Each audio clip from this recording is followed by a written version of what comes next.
What's up, YouTubers? PokeJediTrek's here. So, as many of you know, next Friday evening is Christmas Eve.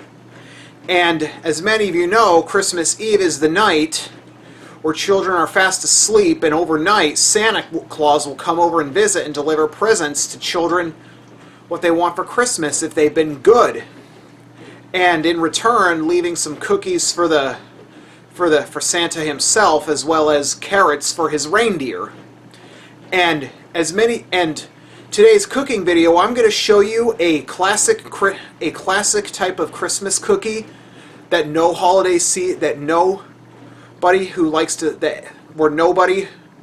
to celebrate Christmas should pass up to make, called peanut butter blossoms. But anyway, yeah. So let's go over what we need. So to make peanut butter blossom cookies, you're going to need some flour, and you're also going to need granulated or cane, as well as brown sugars. You'll also need peanut butter. You'll also need baking soda and baking powder. You'll also need a stick of butter and an egg. Now, and you're also going to need some of these Hershey's Kisses. So yeah. So let's get started. First things first, you're going to preheat your oven to 375 degrees Fahrenheit. Next, you're going to take your stick of butter and you're going to soften it.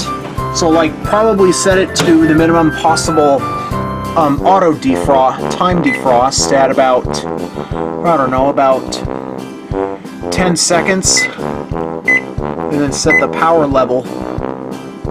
And then lower the power level to its bare minimum, because you don't want to melt it, you just want to soften it. Once your butter has been softened, you're going to put it in a large mixing bowl. Because remember, when you're trying to melt it, put it in the microwave, you're trying to soften the butter, not melt it. So be careful not to melt it, otherwise it's going to have to sit in the fridge for prolonged periods of time.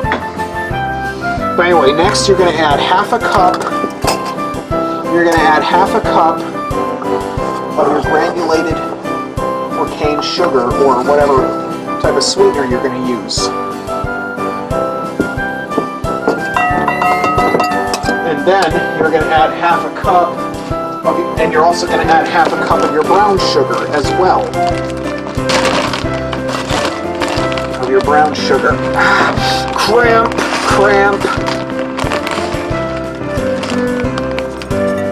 Of your brown sugar. Then you're also going to add half a cup of your peanut butter.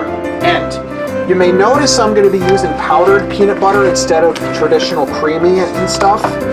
It's because because I'm trying to experiment a little bit on if it's because part of this recipe is kind of experimental. I want to see if it's possible to make things a little healthier. Make it healthier. Let's put this back. And then next you're also going to need. Then next you're going to need to add one egg.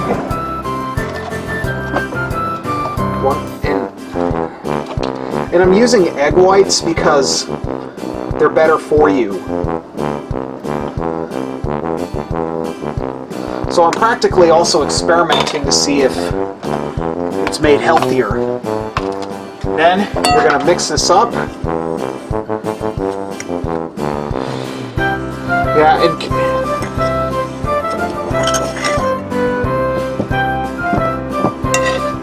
it's normally conventional to use a mixer, but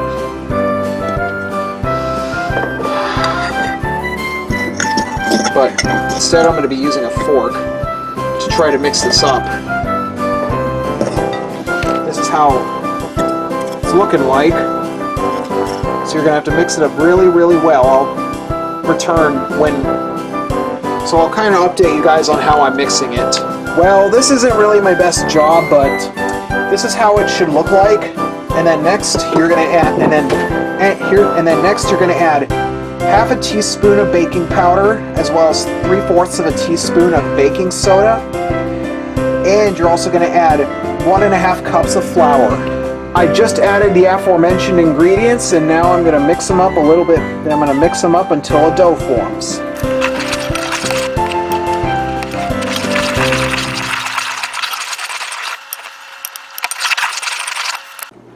Alright, not the best form of dough because there's still a bunch of flour, but now we're going to move on to our next step. Now, what you're going to do is you're going to shape the dough into balls that are about an inch in diameter, and then you're going to place them on your cookie sheet about a couple of inches apart. Instead of I'm going to add I'm going to roll one up into a ball and show you how it should look like. I'm just going to roll a few onto a cookie sheet, and I'm going to show you how they look like.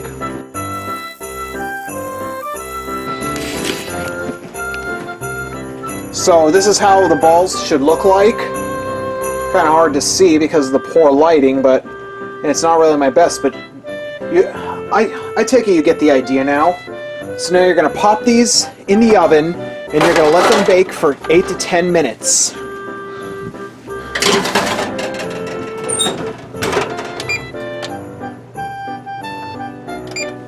So I had to turn on a light because the sun is starting to go down in a few. The sun is actually going down in less than an hour, so I had to turn on a light. So anyways,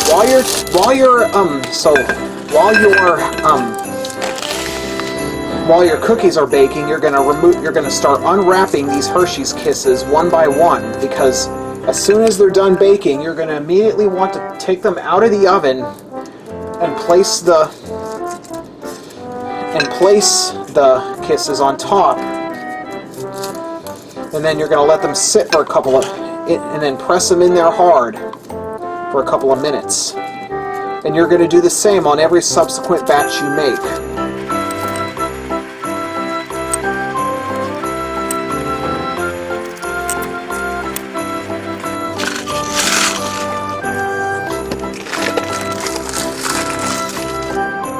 Alright, so the timer for the cookies that are in the oven right now is about to go off. So now, because this next part, when you pull the cookies out of the oven, you need to have a really good sense of timing, because what you need to do is, immediately when you take the cookies out of the oven, you need to set your chips, your chocolate chips, you need to set them, immediately place them down into the cookie itself. But be careful, but you also got to make sure you're gentle, because if you're too rough, the cookie could fall apart. So be careful.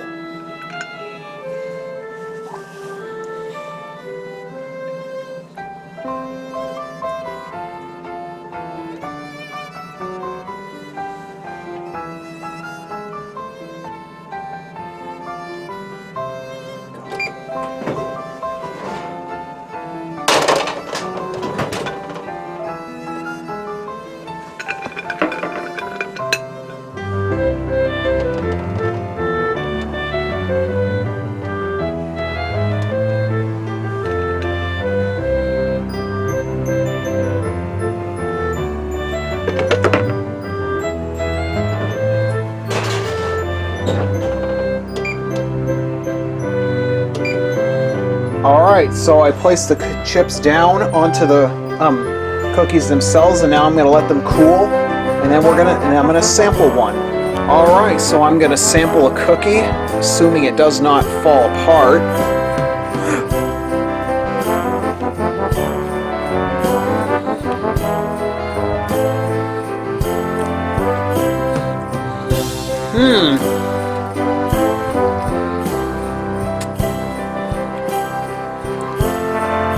Even though it tastes good, the recipe where I got this from that I'm adapting, I'm almost feeling inclined to sue them for posting a recipe online that's very misleading. As the cookies, the edges turned out way too brown, as if I burned them. But anyway, I sure hope I don't mislead you, or if I mislead you into making bogus cookies. Anyway, thanks for tuning in, and I hope to see you next time. And Merry Christmas.